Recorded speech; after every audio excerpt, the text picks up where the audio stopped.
The prodigal son returns. Love that. The Chris Johnston Show featuring Cobourg's very own Chris Johnston alongside me. We're going to be at Boston Pizza Cobourg on 1111 Elgin Street West on January 17th for a live podcast recording. I am super excited for this. I'm over the moon. Yeah, it's going to be so cool. I mean, a Friday night. What else are you doing? You're going to Boston Pizza. They've recently completed a renovation. It was already the place to go anyway if you want to watch a game, dine with your family. It's the spot.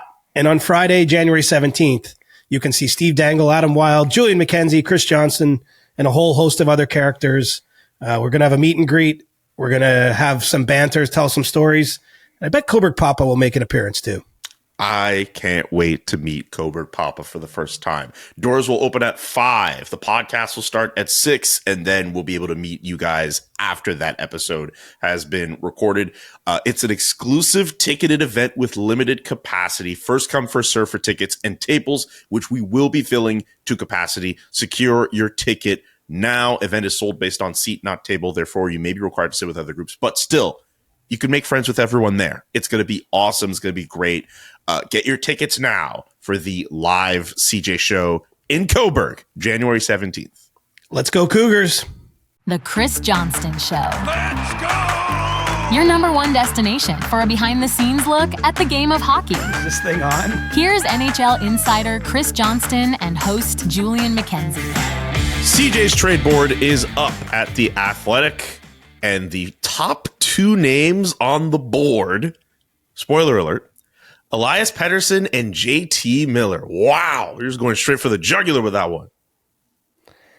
Yes, and a few notes on a trade board. First of all, it is far more art than science.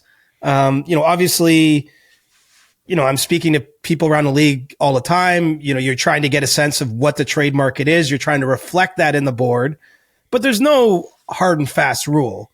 Like if you're going on like a player most likely to be traded before March 7th, you might have someone like Marcus Pettersson in number 1, because I do think the Pittsburgh Penguins, as an example, are very, very likely to deal that defenseman who's on an expiring contract by that date. But, you also have to recognize you're in the moment. There's obviously a lot of smoke around Vancouver. As I reported on TSN this week, I know for certain that the Canucks are engaged in active talks on both of those players. And, well, yes, it's hard to imagine both being traded by the deadline. If even one of them is traded, that would represent a massive deal in the NHL. And so, there's not a right and wrong. There's other trade boards out there that don't have those players at the top.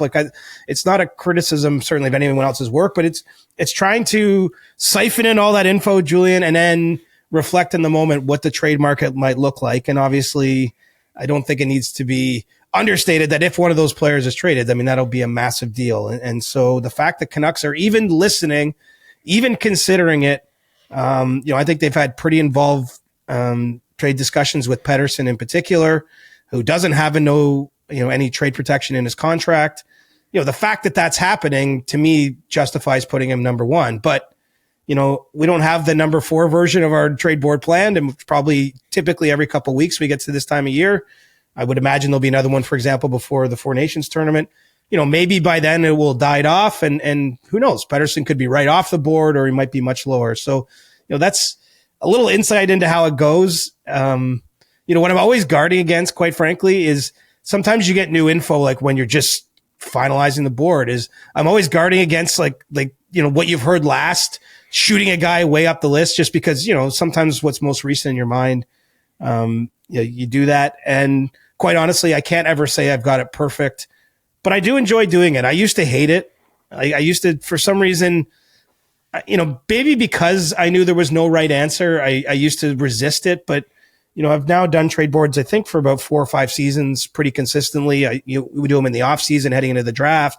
We do it with free agency.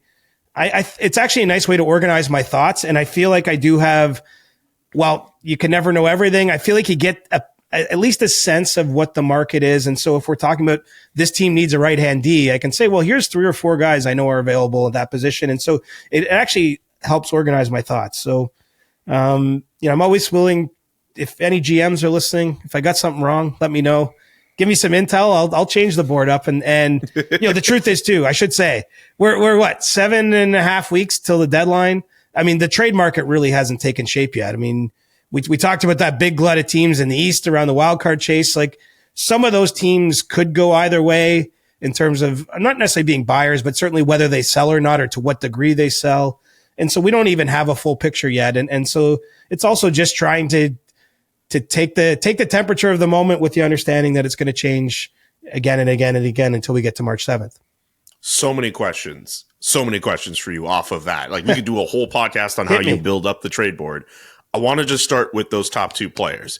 If you're the Vancouver Canucks, we'll start with Pettersson, and then I'll ask that same question for JT Miller. What do you want in return for Elias Pettersson?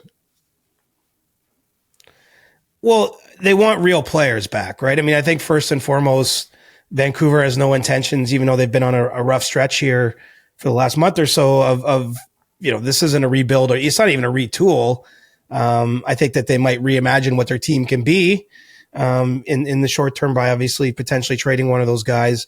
But they're looking for players that can help the lineup today. And, probably if we're just being real, the biggest impediment here is there's obviously teams that would love the idea that can talk themselves into the idea of like, wow, Elias Pettersson changes our group, but you're going to have to really give up something to get him. You've obviously got to factor in the cap situation here. I mean, he's an $11.6 million cap hit. So, we're talking about significant players going back. Maybe each individual team, those players might have no movement clauses, because usually you're talking about good, like there's a lot of complicating factors. And that's why it's if you want to take the safe side of this discussion, you would always say there's no way they're going to trade these guys by the deadline. I think the fact though that they're so seriously having discussions, like the Canucks at this point, they're gathering information, right? They're getting a sense of exactly in this moment what they might get on the on the trade market for Pettersson, for Miller, and then determining what the next course of action will be. Does it make sense to trade neither of them, given what they can get back, or maybe it's clear that one or the other's got to go or should go because of what they get in return. And so, I don't think it's a defined package. It has to be A, B, and C. Certainly those are the top two centers on the team. So if you're trading one of your top two centers, kind of makes sense that you're going to need a center back as part of that package to try to replace that player, at least somewhat in your lineup.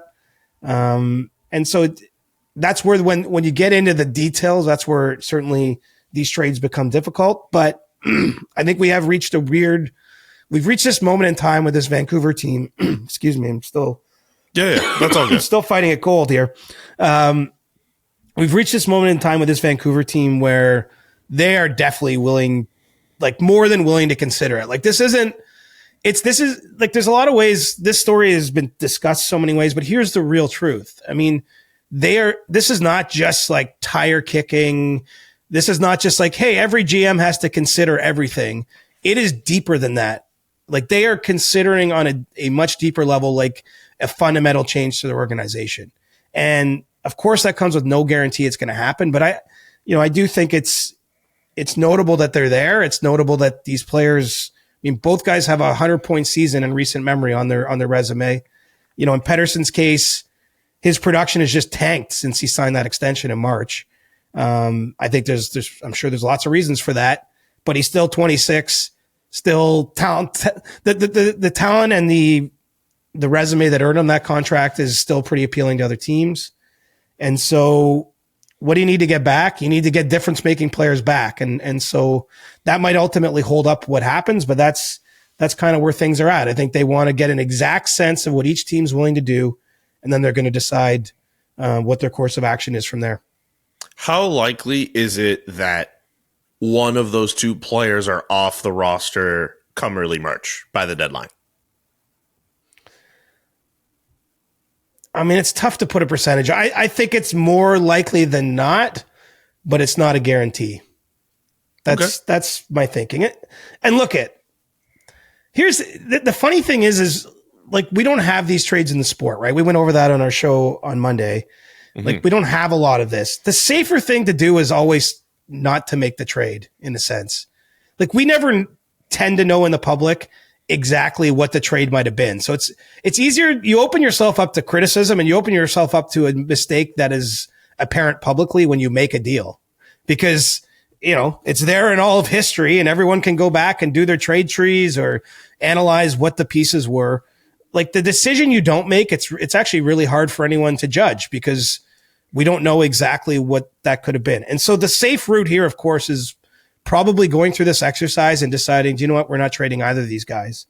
But at the same time, you can't ignore the evidence in front of our faces. And, the Canucks played a good game on Wednesday night in Washington. They lost in overtime there. They got a point, probably deserved a little better fate, given how they played in that game. But, they've won 4 games in a month. And, I'm telling you that they want players back because they want to make the playoffs. Well, they're not a lock to make the playoffs right now because they have won 4 games in a month. And, the good side of this is they picked up a lot of loser points. Like they're not losing every game 7-1, in that month. I mean, they've had chances in overtime and it's not gone their way, or shootouts. So I think that it could get to the point where they almost need to make the trade because they need to spark the team too. I don't know that they get the benefit of patience here. So let's see how it plays out. But I would say it's slightly more likely than not that at least one of those players is traded by March 7th, but it's certainly not a slam dunk. Man, just the fact that Vancouver is in this position at all, where whatever disagreement that those two players have plays out in the public. The fact that I still find it mind blowing that it was like an open secret. Then it gets acknowledged in the public.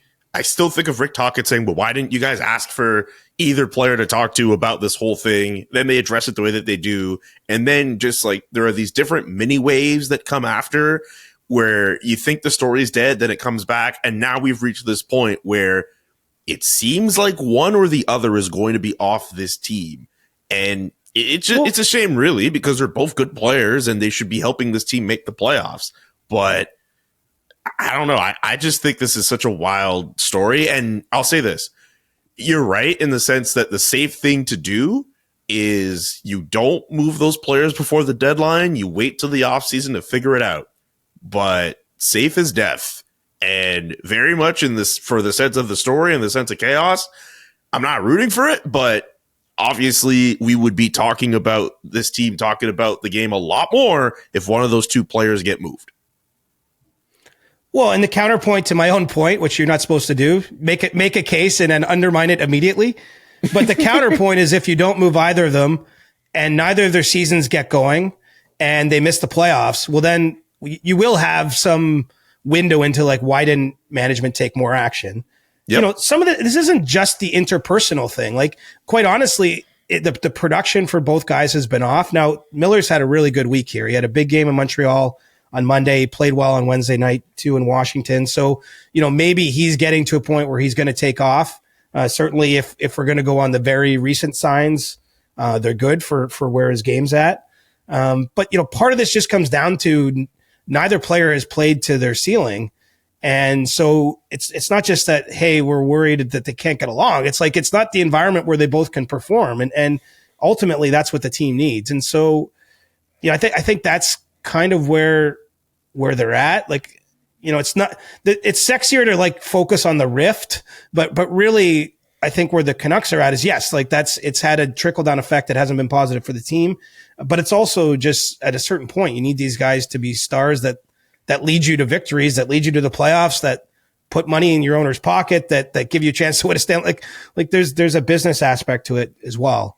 And, it would be dangerous not to act if, 7 weeks is a long time still on the schedule. Mm-hmm. Like, I don't know where the Canucks are going to be at the deadline, for example, in the standings, but if you risk missing the playoffs, I mean, that would be a huge failure. It would be a very public failure. And, if you don't trade those players and that's what happens, I mean, I think at some point management's going to have to answer for it. So, the fire around that team is red hot. Like, it's like they're under heat. Quinn Hughes is playing, but I would say fairly comfortably that he's not playing at 100%. Pettersson's missed these last games. Miller missed time. Like, it has not a lot of Demko's out, and I know he backed up in Washington, so signs are good that he's going to be back in the lineup. But some of this is undoubtedly just brought on by their team hasn't been healthy and a lot of shit's going on.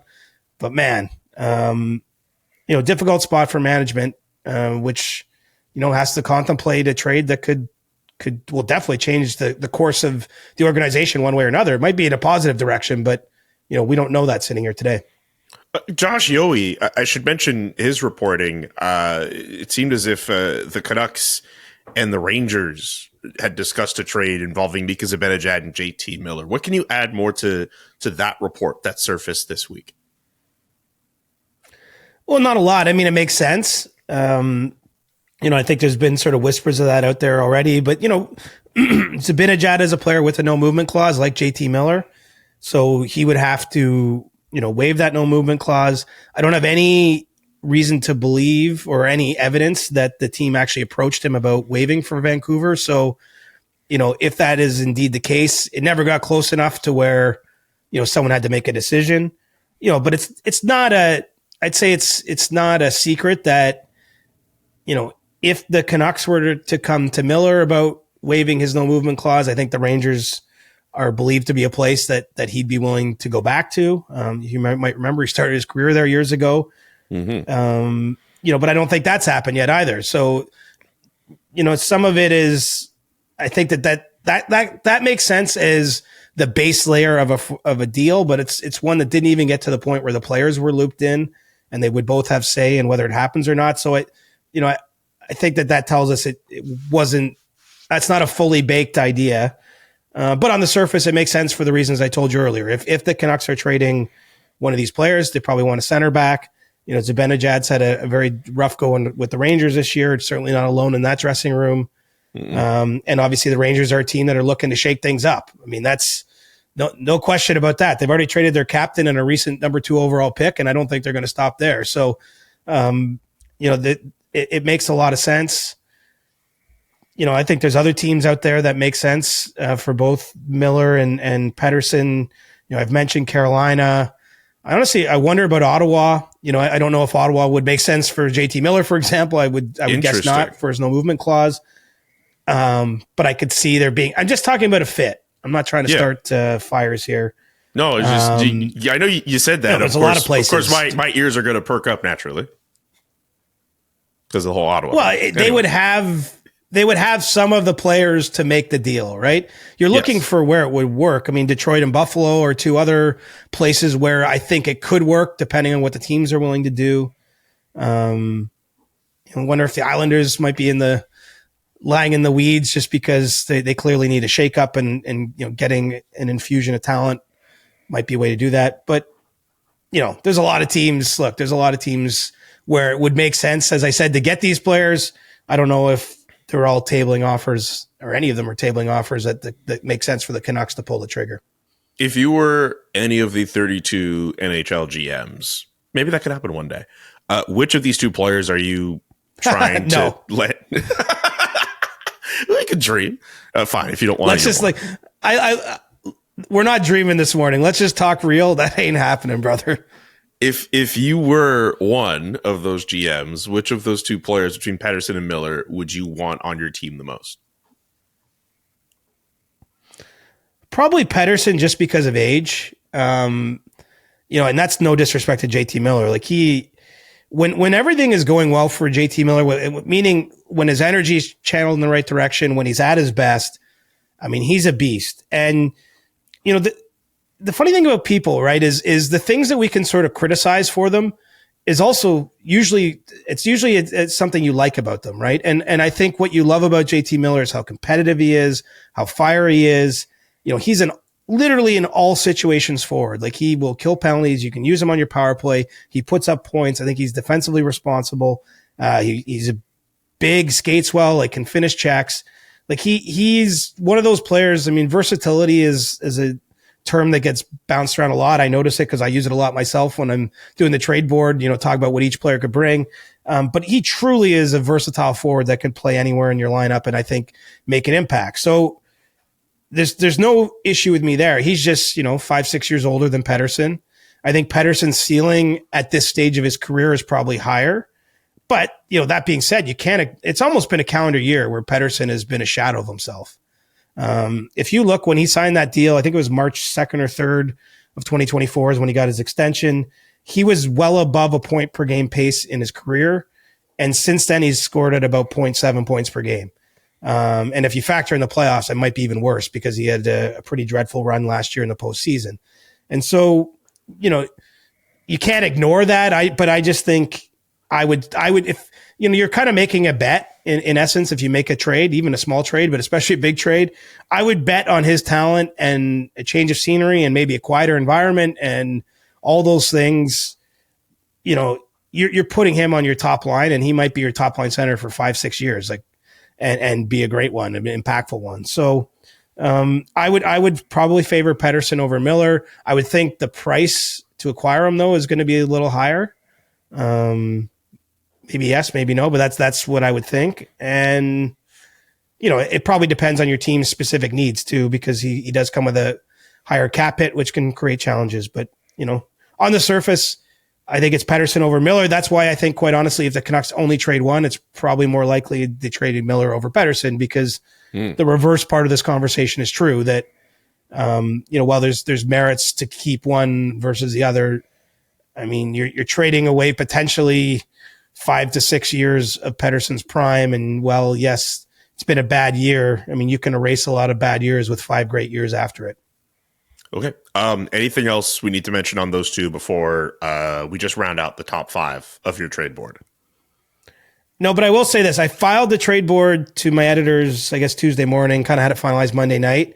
It's Thursday, and I would already change it today. Like, there's already a couple more names I'd put on, players I'd move around. And so I only bring that fact up to say that it's meant to be a living, breathing thing. And at no point is it exactly even as I wanted. Even like I spent all this time finalizing it, and then like 2 days more of conversations and hearing things. And I'm like, oh shit, I should have done this. I should have done that. So I wonder if there's a day where I will literally be just updating it constantly in real time.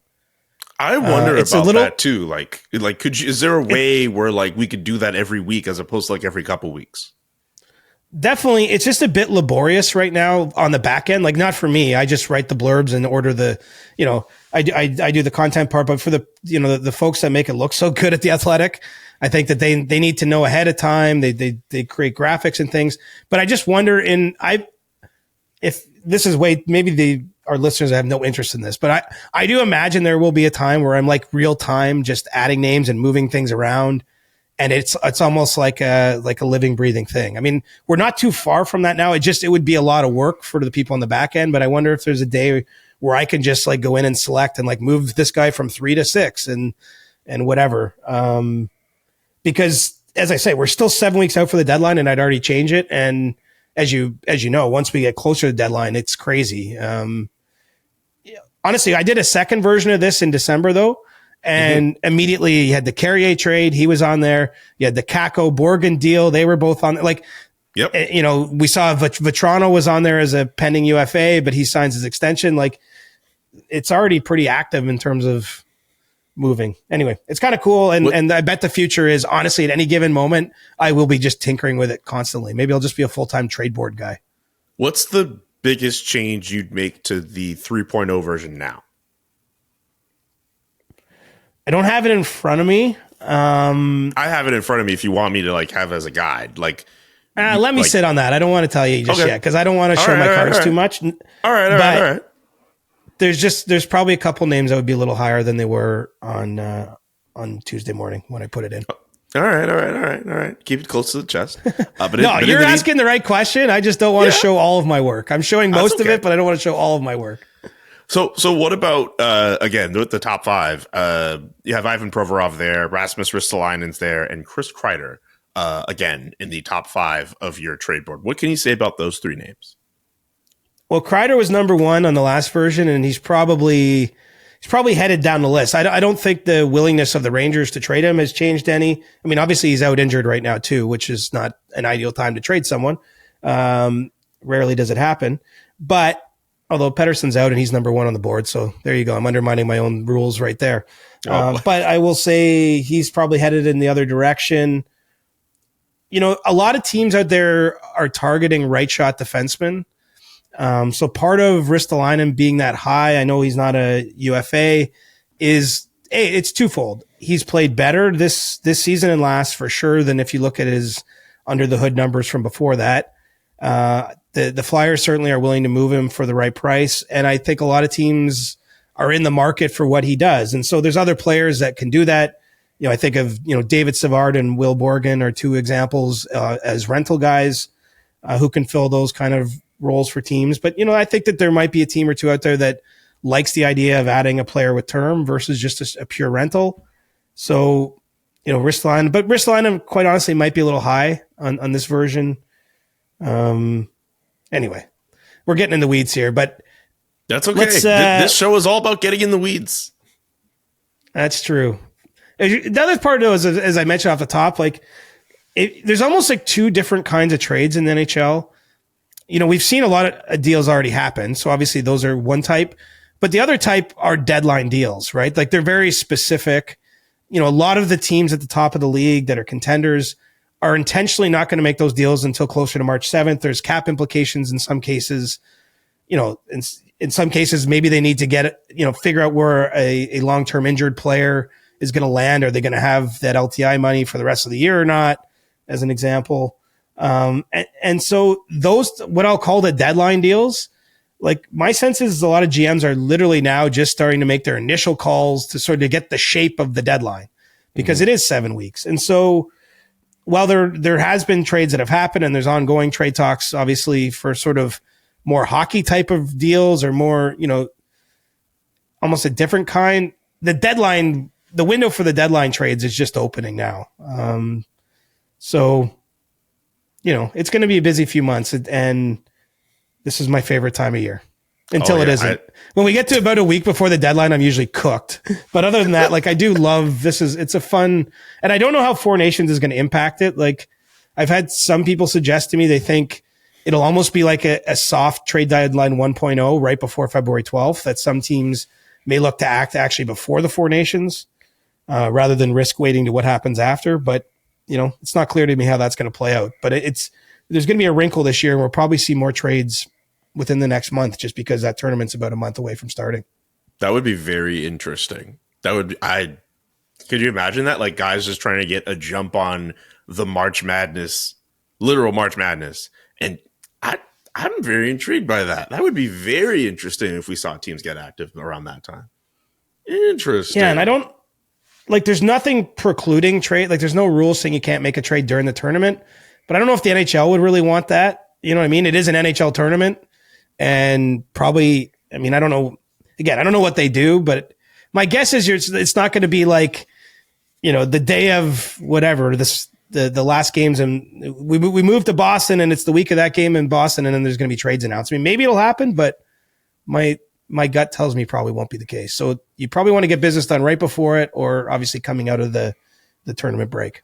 Day of the championship game of the Four Nations, the gold medal game. We're talking about an Elias Pettersson trade. Imagine that. And it's Finland, Sweden in the game, and he's playing in it or something. Oh, jeez. Yeah, Jeez. That's kind of why I'm thinking it won't happen. Last year Elias Lindholm got traded right at the start of All-Star weekend. Yes, he was. But there weren't trades in the middle of All-Star, but it was at the start. It wasn't during the event officially. No. Again, there's no rule against it. I think there's almost probably at Scotiabank Arena. That's where I was. No, I was at a karaoke bar when that all went down. Oh, okay.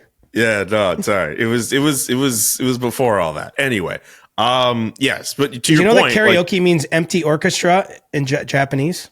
I did not know that. Empty orchestra and oki, empty orchestra. Okay, I didn't know that. So when we both go to Japan together, are we doing karaoke together? No, I'm not a big karaoke fan. That's a shame. I should clarify that. I don't mind being in a bar where people are doing karaoke. I just don't want to be one of the ones hold the microphone. So you've never, So I'm not down on. You ever done it? I have, but it's been a long time. I can't hold a tune, so I'm just doing everyone a favor by not getting up there. Yeah, but the point of karaoke isn't for like the best singers. Just a small town girl. See, like that's it. Like that's the point. Lonely world. That's the point. That's what we want. We don't want you to be like. We don't want you to be like an actually good singer. You're not supposed to be an actually good singer. When I've done karaoke, I don't some sing people that well. are. Yeah, but like you don't want that. I know our francophone colleagues. I most often I've been to a karaoke bar when I'm out with the French reporters because they love that. They would go like every off night of a playoff series. Man, like, and a lot of them are pretty good singers too. They have like a Christmas party every year at l'Astral 2000 downtown in Montreal, where all the reporters get together and they all just sing karaoke songs. And it's not even just like the French reporters. You'll see like when John Liu was there, John Liu would be like belt the best tunes out of anybody. Like it was a good time. Anyway, we could do an entire segment. We could save this for the live show about what reporters do in their off time. This episode of the Chris Johnston Show is brought to you by Saley. Both CJ and I travel for hockey games a lot. That means a lot of back and forth between Canada and the United States. And you know what that means? Roaming fees. Tons and tons of roaming fees. That's why we're using Saley. Saley is a new eSIM service app brought to you by Nord Security. Just download the Saley app and choose from several affordable eSIM plans covering over 160 countries. No lining up at the airport to buy a local SIM card. No dealing with scammers and fakes. And no running out of data when you need it most. And not only are you getting great rates on data, but Saley helps protect you from hackers, SIM swap scams, and more. If you're interested in trying it out for yourself, use the QR code on our screen or go to saley.com/Johnston. There you'll get 15% off your first Saley data plan. That's Saley, SAILY.com/Johnston. And you'll get 15% off of your first data plan. Happy travels. And thanks to Saley for sponsoring this video. We are at the exact midpoint of the NHL season. So I thought it would be a good idea to do a mid-season check-in with you, Siege. I got a couple questions for you, and I kind of want to know, well, obviously your answers to these questions. Just what do you think of that idea? I always love springing these questionnaire things on you. Yeah, let's let it rip. Let's do it. I want to know, through the first half of the season, who do you think has been the most under the radar sleeper team? Who are we sleeping on? I don't know if anyone gets slept on in 2025. Like I feel like I kind of feel like everyone's overexposed a little bit in this day and age. There's not a lot of secrets out there. You know, probably the team that jumps out to me the most, though, I'd say is Tampa. You know, obviously a team that's had like mountains of success in recent times, but I haven't seen a lot of national discussion about them. You know, it hasn't helped. They just recently went through a 4-game losing streak. You know, the goals dried up there last week or so. But if you look at it, they got a huge positive goal differential, kind of lurking around in a wild card spot in the East. You know, I think the Gensel move has worked out as much as the dramatic exit of Steven Stamkos and then signing Gensel as a free agent. But I think from a hockey perspective, it's gone pretty well for them. And I just know, you know, Julian Brisebois has been among the more active GMs at the deadline. Like, I think he's got a big swing in him. And so they've also played, if I'm not mistaken, the fewest games in the league, which sort of hurts them in the total points category. So you put all that together, and the fact that as I've started to mention, I've got no idea what to make of the East. Like I could build a case that people are sleeping on how much of a threat they might be. Yeah, I think that's my answer to the question. But as I say, like you can interpret that question a lot of different ways. I mean, I guess I could have went with a team no one was expecting to do anything, but you know, some of the teams in that category, I'm not totally sold on as actual cup threats. Whereas I could sit here and if I have another cup of coffee and really think about it, talk myself into Tampa having a surge towards another Stanley Cup. I mean, when you really think about how Tampa's been the last few seasons removed from their Stanley Cup winning years, like the shine on them maybe has like worn off like a little bit, but not that much. Like they still have I mean, the Gensel trade is one thing, but like Nikita Kucherov's still there. Andre Vasilevsky's still there. Victor Hedman's still there. Braden Point's still there. Like, I will say my biggest question, honestly, and it's a little sacrilegious to say it, is Vasilevsky. Like, he's definitely not at the level he was when they won their cups. And that guy played a lot of games. And obviously had a back surgery at the start of last season. Like, to me, the question is, can he give them, if not the exact, the standard that he established previous to that, but can he give them an elite standard? Because that was a big part of their championship marches. With respect to Jonas Johansson, like they don't have a 1A, 1B, they have a 1 and a 2. And so just how he might hold up over a playoff run and through the second half of the season, that's my biggest question. Is weirdly, it's the question you never had to ask about the Lightning 5 years ago. But I just wonder, and again, I'm not hating on the guy. Like, we're talking about a Hall of Fame goaltender, but I just don't know where he's at in his career physically. Can he handle the workload and all that? Because the playoffs are pretty demanding and still be a difference maker. Remember the 2021 Cup? I think he had a shutout in every clinching game. I mean, yeah, that speaks for itself. Yeah, what an it's something like that. Anyway, he won the Conn Smythe Trophy. So, I mean, he was elite at his high end. I just don't know what version of him we're going to get now. That's actually my biggest question mark for that team. Okay. Well, who has been your biggest disappointment so far? Let's not overthink it. I mean, we got the Rangers just sitting right there. Yeah.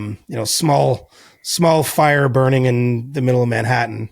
Actually, an inappropriate joke given what's going on in the world right now. But I mean, just a team that won the President's Trophy last year, is out of a playoff spot now, it just self-immolated, it feels like, because, prior to the trades of Trouba and Kakko, they didn't really have a significant overhaul personnel-wise in the summer. But I don't think anybody had them falling right out of the playoffs after being the top regular season team and going to the third round last year. You might not have loved their team. You might have said, yes, Shesterkin's helping them paper over some flaws in terms of their high risk play. I still don't think you had them missing the playoffs. And now it's, they're not a lot of ways out in terms of points, but they are closer to the bottom of the conference than they are to a playoff spot. There's a lot of teams between them and a wild card position. They're going to have to get pretty hot to emerge out of that group of teams. I mean, they're in real danger of missing the playoffs. So that has to be the biggest disappointment, the biggest surprise, the biggest everything this year. And it's probably why we've spent so many minutes and hours talking about them already this season on our pod. So the next question I did have on my list was which team's been the biggest surprise? Are you saying that the Rangers also qualify for this too? No, because, Columbus has to be the biggest surprise. No, I mean, nobody had them. Nope. Like, I don't know if it's sustainable by any means, but nobody had them being in a playoff race, and they are legitimately in a playoff race as we sit here at the midway point of the season. And, it's hard to forget the tragedy they went through, because that's obviously the most defining part of their season. But I just don't think anyone looked at that roster and saw them as a playoff roster. And then you add having to go through that. I mean, who could predict what would happen on the other side of it? But I don't think anyone was predicting good things happening on the ice for the Blue Jackets in the short term. And full credit to them with a new coaching staff. Unfortunately, Sean Monahan's just gone down with a wrist injury. Yeah. So, unclear how long he's going to be out. And he's been, a big part of the success there. I mean, Zach Werenski's, I don't know if enough people are paying attention. We talked, we're going to talk about who's the MVP of the league. I mean, Werenski at least has a spot in the conversation for half a season. He's been that good on their blue line. But, the Blue Jackets being in position to maybe make the playoffs, that has to be the biggest surprise, because I would have had them in position to fight for the number one overall pick more than a playoff game. And so tip of the cap to them. I don't know if they can keep it up. They score a lot of goals, but they're letting a lot in on the other end too. So, I mean, it's actually entertaining hockey, I'm sure, because, they're not winning the 2-1 games so much, but, I wouldn't have called this, and let's see what the second half brings for them. I love that your surprise pick wasn't the Washington Capitals having the most points of anyone in the Eastern Conference. because you were a big believer in the Washington The Capitals real ones know. Our 100%ers know believer. that I was a believer in the Capitals. I love their offseason. Honestly, we have the receipts. We could go back and pull a clip, I'm sure, because I don't know why it was the only one, not the only one in the world, but like it felt, I guess that was an against the grain in the media standpoint take. But I mean, yes, there's things about Pierre-Luc Dubois' game to have concerns about, but then you're also overlooking like he's a big 25-year-old centerman. You know, it was a pretty low risk trade in a sense. I mean, I guess the risk is he has all those years left on his deal, but I would just have thought he was not going to perform at the level he has. Anyway, I was a believer in the Caps. I mean, Jacob Chychrun has been a really nice addition to their blue line. I would expect they're going to try to actually extend him. He's a pending UFA. But yeah, this has been a Caps friendly podcast this year. And so we were in on the ground floor of that bet, bud. Oh, for sure. What has been your favorite story to follow throughout this NHL season so far? I think it's been Ovechkin's goal chase for me. Like the fact that he scored a goal a game right out of the gate, which all of a sudden brought in the possibility of breaking that record this season, was pretty compelling. And then unfortunately for him, he has the broken left fibula, misses 16 games, come back. I know he hasn't scored in the last 2 here, but I think he scored in maybe 4 of his 6 since returning from injury or something like that. And for me, what's made that so interesting is just like we're talking about a record. This isn't an of the moment thing where we get wrapped up into it and everyone's going to forget about it in 2 months. Like if or when he breaks this record, it's going to be something I think that really has a lasting impact on the sport. I think, like I remember because I'm of the age when Wayne Gretzky got 802 goals and broke Gordie Howe's mark. I think like the same will be said for hockey fans that live through this and you see it at the moment. And you might be a 10-year-old kid now. And when you're a 40-year-old man, I think if you're still a hockey fan, you're going to remember, like it's this idea of something that really is going to have a lasting impact on the sport. And, while it doesn't really matter in the grand scheme of things, if he does it this season or early next season, I think it would be pretty cool to see him do it before the end of this year. And so the fact he's actually put himself in position at age 39 to do that is probably for me been I watched the Canucks Capitals game last night, a good chunk of it anyway, mostly just, because I'm compelled by Ovechkin. Obviously the Canucks are their own story and wanted to see how they'd play and react and perform. But, I'm sort of gripped by this. And so that's probably the story. I mean, Four Nations stuff has been interesting. We got a new team in Utah that kind of had my attention early in the year, but I'd say the Ovechkin goal chase has probably been my favorite story thus far. And will probably continue to be, especially if he keeps it within the possibility where he can break the record. What do you think of people who might not want to see that record broken? Like I've seen like a few people online. They're not they're not a big majority, but there are like some fans who are like, I don't like Ovechkin and I don't want to see him break the record. Like, I'm sure you've come across some of those people as well. Like, what do you think of that opinion? I think everyone's entitled to their opinion. I mean, I'm certainly not here trying to sway you to say you need to care. And, we can't get around the fact, of course, that Ovechkin's politics come into this, or what are perceived to be his politics, in terms of his support of Vladimir Putin. And that will probably I'm sure for some people that, that's, and maybe justifiably so, that's for them, it's just dead on arrival. They don't even want to hear about the hockey side because of, his apparent support of the Russian dictator while the country's invading Ukraine. So I respect that opinion. I think that's totally fine. There might be some people who are giant Wayne Gretzky fans who just don't want to see Wayne Gretzky lose one of his records. Or, there might be people that have just grown up hating the Capitals because they've been Penguins fans. And I don't think that we have to get to a unanimity of opinion.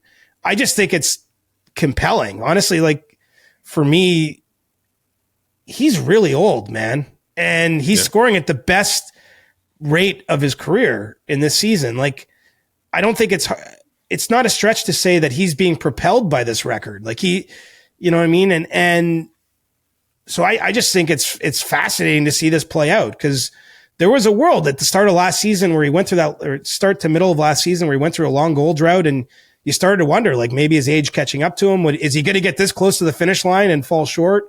And then he got a little closer to the finish line and he's having a surge. So, I'm not here to tell you that you should be excited about it. I'm just saying that I've most enjoyed watching that because I'm, we are watching history one way or another. Okay. Two more questions for you that are not on my initial list.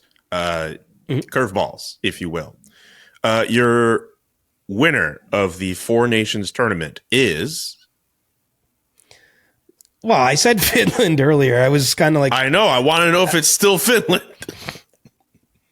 I gave that as a chaos pick. I mean, quite honestly, if you want me to make my real pick is that Canada's going to win the Four Nations tournament. Okay. And my main point of thought for that is I think that Makar, McKinnon, and McDavid would be the best three players on any team in the tournament. Okay. Like, I think if you put them on the U.S. roster, they would still be the three best players. Sweden, Finland, same thing. Look, you get down to single game eliminations in hockey. Weird things can happen just at the best of times. The U.S. has a more complete roster. You will not get any pushback from me on that thought. But I just think all three of those players are playing their true first best on best. Not counting the Team North America thing at the World Cup, and representing Canada on that level for the first time. And I think that they would be the three best players on any team. And that, coupled with they obviously have lots of great players around them too. I think that's enough for me to install Canada as the favorite and the likely winner. So, you say that, but it's just so everyone knows that hasn't looked at this tournament. Every team plays every other team once, so that's 3 games. And then the 2 top teams in points play in the final.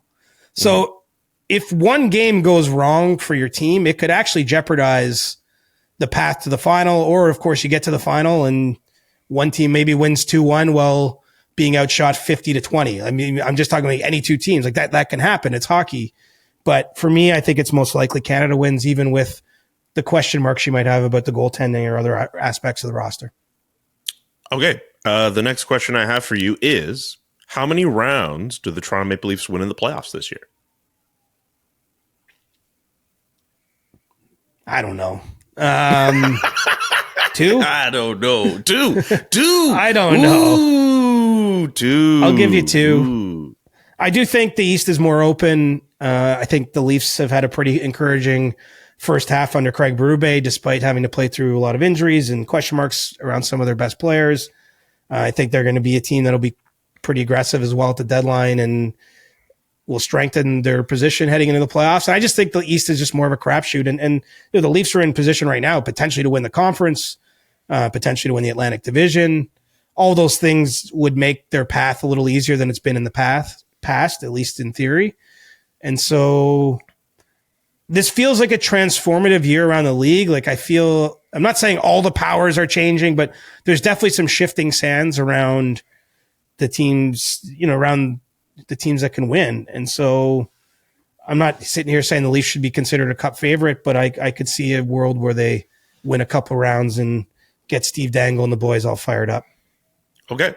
And your pick for MVP right now? For me, it's got to be Connor Hellebuck. And I have not traditionally been someone who's looked to make a goalie the pick for this award. Obviously, there's a Vezina trophy given to the top goaltender. Hellebuck's already got 2 hands on that friggin' thing, even with half a season to go. I'm always the one cautioning you about like getting too far ahead of ourselves because there is half a season. But you look at Hellebuck's performance this year. He's played 120 minutes more than any goalie in the league. That's the other reason with a goalie, you might argue it's sort of like a pitcher in baseball. They don't play every game, and just saying when you're talking about most valuable to their team, there can be you can get into semantics there, but Hellebuck plays a lot of minutes. If you looked at his goals saved above expected, he's saving about 0.8 goals per game, more than he should, meaning he's almost good for 1 less goal a game with the way the Jets that are not being put on the board. Think of that from a skater. If we invert it, it's like a skater who scores 0.8 goals per game. I mean, that's sort of like Austin Matthews' pace last year, but it's a pretty significant thing that slides in your favor. I think there's a lot of skaters having a great years. I mean, you got Makar and McKinnon in Colorado, which might cancel each other out a bit. The ever-present question in Edmonton, Draisaitl's having an awesome season. I mean, Draisaitl's probably the top skater for half a season for me, but he still has McDavid as a teammate. Now, if you look at the breakdown of his points and how he's gotten the job done this year, it's not all been just, second assists on McDavid goals, or it's not all power play work. But I do think to some degree they might balance each other out. I mean, Quinn Hughes deserves a mention here because the Canucks blue line beneath him is a black hole. But Quinn makes a pretty clear positive impact when he's been on the ice. I mentioned Werenski earlier. You might make some argument for Mitch Marner on the fringes of this discussion with how great he's been this season. But for me, picking right here, right now, it's got to be Hellebuck because I think he's, been pretty critical to the Jets' success. And when you look at how far above his peers his performance has been, I mean, he's had a special half a season. And I really do believe was Carey Price, I think, probably the last goalie to win the Hart. It's not something that happens too often, once every 10 years type of thing. I think he's got a real chance to actually take it this year if he can have a second half like his first half. Love it. Love the picks. Love how this went down, including how you handled the two curveballs I just served you there. Love the picks. Did well. One more thing before we get to stick taps here. The state of Florida will host 2 outdoor games in 2026, including the next Winter Classic. January 2nd, the New York Rangers against the Florida Panthers, and that other game on February 1st as part of the Stadium Series, Boston versus Tampa Bay. What do you think about Florida getting in on some outdoor action? Well, those who wanted something different are going to get something different, right? I mean, the Panthers are one of a small number of teams that had never been in an outdoor game, even as a visitor. Obviously been to back-to-back Cup finals. They're playing that game out of the Marlins Stadium, so they have the benefit there of having a roof while they make the ice. The plan is to have the ice exposed when they play the game, but conditions to make ice, even though you're in the Miami area, it's kind of, this is as far south, I think, as you've ever had a game, an outdoor game, that is. But, it's going to be different. And, I like the idea. I like the spirit of it. And I think, quite honestly, like the way the NHL has discussed it makes sense. I mean, between the Lightning and the Panthers, I mean, what state has had a more sustained run of success with the teams in the last 5-6 years? I mean, hockey's on the come in that state. The Lightning sell out every game. Having covered the Panthers a fair bit the last couple seasons, I can't believe that's the same arena I used to go to 10 years ago for Panther games, which used to be a morgue, and now it pops. It's fun. I mean, obviously the Panthers have captured the excitement of their marketplace and built their fan base out. So, I think it's just rewards. It's something a little different. I'm fascinated to see how it goes at Raymond James Stadium, where the Lightning will play in February 2026, because they literally have to build a structure inside the stadium to have the ice get created, and then they remove that structure for the game, and then they just manage it the way they would. But I mean, making ice in Tampa is going to, look, these guys are good at this by now. I'm not predicting it's not going to work, but it's a little bit, there's a little bit more riskiness, put it this way, in making the ice in Tampa than it's going to be down in Florida, South Florida, just because they do have the roof, as I mentioned. So I think that's a good sideshow, and I think the organizations deserve it. I mean, we got in on this since we actually did it on Monday. The ratings came out for the Winter Classic at Wrigley Field. They bombed. That's a TLDR for the 2025 Winter Classic. It didn't go well. I don't know if they'd be any better with these teams. Like I don't know if this solves the national TV question, but I think in market it'll be compelling, and I think these organizations have earned it. And the other part of it is I just know so many teams are asking to get in it. They waited a long time for this to come to fruition. So makes sense to me. One other note I should mention is there's going to be no Heritage Classic next year. There'd been a Canadian outdoor game basically every other year. You'll remember, I believe you were at the last one at Commonwealth Stadium. Yes. Edmonton, Calgary in 2023.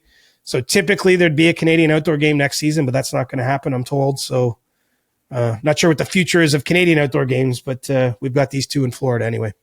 Have we been told why?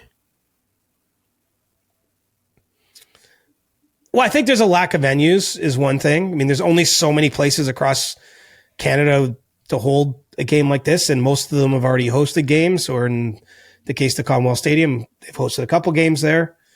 I don't have a full picture as to why, but I think that's one issue, and maybe it's growing a bit stale. I'm not totally sure, but there will be no Canadian outdoor game next season. Okay. And with that, it's time for stick taps. Big Money Siege, who is deserving of a stick tap this week?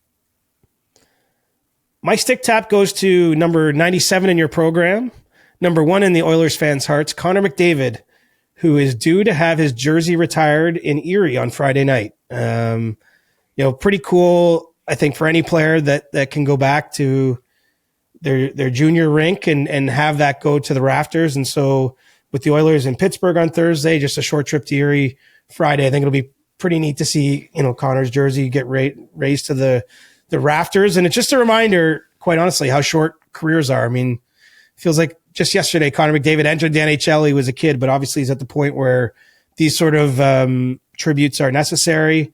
So I think I'm just curious to see how he reacts, what kind of speech he might give. I remember a couple of years ago when Sidney Crosby went back to Rimouski and had his number 87 retired and how much that touched him. And so stick taps to Connor, obviously, for well-deserved honor, but I'm saying it in part that I'm just curious to see how he reacts to the moment, because I imagine it's a pretty big one for him and his family. What do you think of the new commercial with him and Austin Matthews for McDonald's that dropped this week? I thought it was great. I mean, I'm old enough to remember the Gretzky Sundin one, and so it maybe pinched at some nostalgia for me seeing that. But it's hockey players still don't probably get the kind of outside publicity, sponsorship opportunities that athletes in other sports do. And so, I know it's McDonald's Canada, but it's still a pretty big sponsorship opportunity. You've got two of the better players in the game, two guys that are actually friends off the ice. I think it's hard to argue that it's bad in any way. And I thought they did a pretty good job with the commercial, given that we're not talking about full-time paid actors. But it looked like they had some fun making it, and pretty big promo for Connor and Austin. For sure. I'll give my stick tap. To Teddy Stiga of Team USA, scoring the game-winning goal of the World Juniors on Sunday.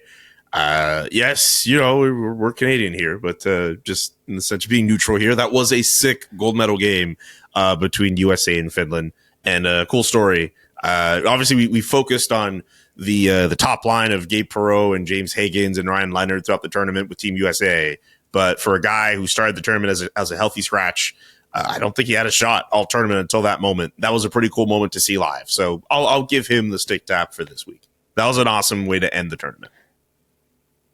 Yeah, and if you're going to have one goal, might as well be the golden goal, right? I mean, might as well. No one remembers all the other goals in the tournament, really. I mean, that's the one to have on your resume. That's the highlight you can show your kids in 20 years. And that was a thrilling overtime. I know you were in the building, but the U.S. really went at them. Like they sort of left nothing to chance, except that, it looked like the Finnish goalie just wasn't going to let one in. But nice feed there from Bouillon, little sick sauce, and send Stiga alone. And pretty. I was on the edge of my seat watching that final. That was awesome. I get, Canada not getting to that point. Maybe a lot of people would tune out, but that was really fun. That was my first time covering a World Juniors. Like I've been to games before, but to actually be there as a journalist and covering it for The Athletic, that's a special moment. So that was awesome. Really enjoyed it. And shout out to Scott Wheeler, Corey Brahman, SJ Mayer for being great teammates throughout that whole time. Anyway, that's going to do it for today's edition of the CJ Show. We'll be back on Monday. Get your questions in now for Ask CJ. CJ, another great one in the books. We inch closer and closer to your hometown show next week in Cobourg. Live show. Very excited for it. God, I can't wait for that show, man. It's going to be so awesome. there is no better place to spend a frigid Friday night in January than Boston Pizza Cobourg. Get your tickets now. Seats are limited. You're going to have me, you're going to have Julian, you're going to have Steve Dangle, Adam Wilde, Jesse. Everybody. We're all going to be there. Get your tickets. The Chris Johnston Show. Follow Chris on Twitter @ReporterChris and follow Julian @JKA McKenzie. The Chris Johnston Show.